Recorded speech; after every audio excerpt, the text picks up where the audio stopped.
Hello everyone, welcome to this session. आज के इस वीडियो में हम लोग जानने वाले हैं इकोनॉमिक्स का बहुत ही इंपॉर्टेंट कॉन्सेप्ट और बहुत ही important topic movement along demand curve and shift in demand curve. उससे पहले हम लोग समझेंगे मूवमेंट अलोंग डिमांड कर्व के बारे में।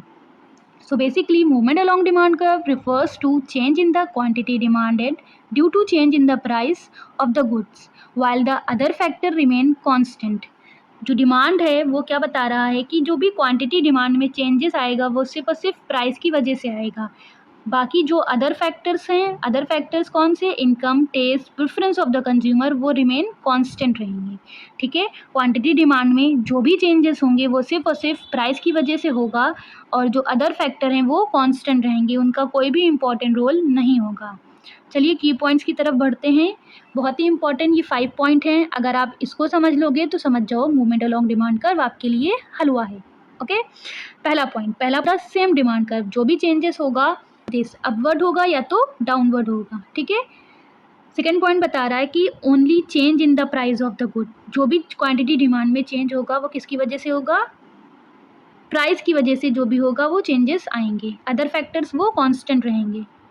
Okay, moving to the third point, other factors like income, taste, preferences और the expectation is remains unchanged। जैसे मैंने पहले बताया था, जो भी चेंजेस होंगे सिर्फ प्राइस की वजह से होंगे, बाकी अदर फैक्टर्स कांस्टेंट रहेंगे। ठीक है, फोर्थ पॉइंट क्या बता रहा है, अगर प्राइस राइज करेगी तो क्वांटिटी डिमांड फॉल करेगी, बट ऑब्वियस है क्योंकि इनवर्स रिलेशनशिप होता है। बट डिमांड कर्व में कैसा चेंजेस होगा, अप टू डाउन। ठीक है, अप टू डाउन अभी ग्राफ से समझेंगे। Now let's move to the fifth point, when the price fall quantity demand prices, जैसे ही प्राइस हमारा कम होगा लोग जो क्या करेंगे, क्वांटिटी डिमांड बढ़ाने लगेंगे और जो कर्व में कैसा चेंजेस आएगा, down to up. Okay, now let's move to the graph. एक एग्जाम्पल से समझते हैं। पहला एग्जाम्पल दिया हुआ है, if the price of pen increases from 10 to 30 unit, अगर प्राइस हमारा पहले 10 था अब बढ़ के 30 हो गया है, ठीक है, राइज कर गया है, तो हमारी जो क्वांटिटी डिमांड है वो भी फॉल कर जाएगी क्योंकि ये 10 से 30 यूनिट बढ़ गया है प्राइस हमारा। तो अब जो हमारी क्वांटिटी डिमांड थी 60 से 40 पे चली गई है। ठीक है, 60 से 40 पे चली गई है, तो डिमांड कर्व में कैसा मूवमेंट आया, अपवर्ड मूवमेंट आया। ठीक है, कैसा मूवमेंट आया, अपवर्ड मूवमेंट आया।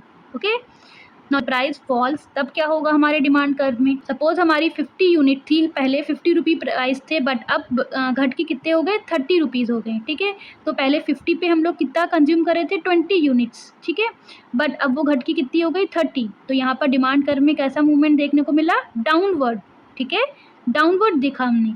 ठीक है, जब प्राइस राइज करेगा तो अपवर्ड मूवमेंट होगा, ठीक है, जब प्राइस फॉल करेगा तो डाउनवर्ड मूवमेंट होगा। बट ये जो डाउनवर्ड या अपवर्ड मूवमेंट होगा वो सिर्फ और सिर्फ एक ही डिमांड कर्व या फिर सेम डिमांड कर्व पे होगा। ठीक है, आई होप आपको ये समझ में आया होगा।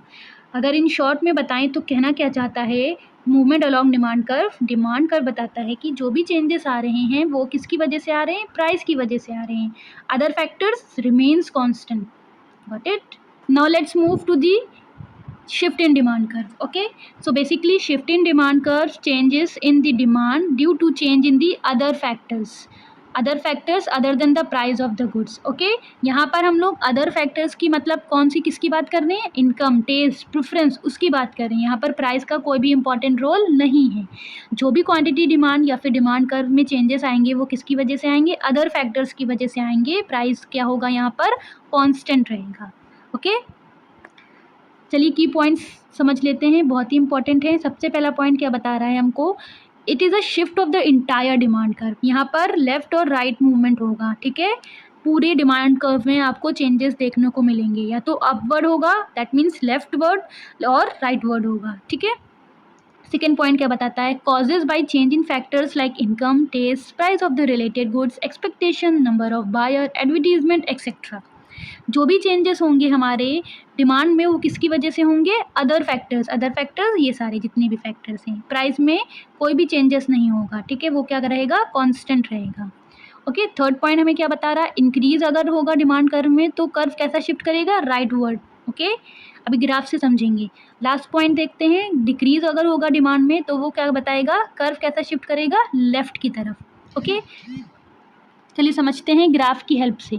सबसे पहला इंक्रीज इन डिमांड में क्या होगा, एग्जाम्पल से समझिए। If the people's income increases, अगर लोगों की इनकम बढ़ जाएगी तो डिमांड का जो होगी कार्स की वो भी इंक्रीज़ कर जाएगी, ज़ाहिर सी बात है।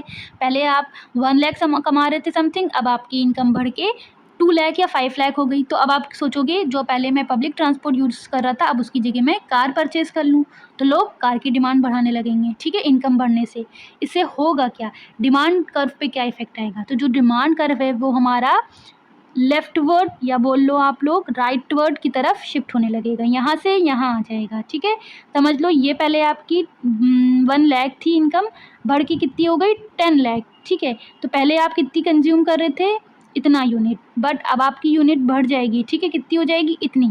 तो इतनी होने के लिए आपको कहाँ आना पड़ा, राइटवर्ड शिफ्ट होना पड़ा, ठीक है। राइटवर्ड आपकी डिमांड जो है वो शिफ्ट हो जाएगी। ये किसकी वजह से हो गया, इनकम की वजह से हुआ। याद रखना प्राइस में इसका कोई भी रोल नहीं है, प्राइस हमेशा कैसा रहेगा, कांस्टेंट रहेगा, कांस्टेंट।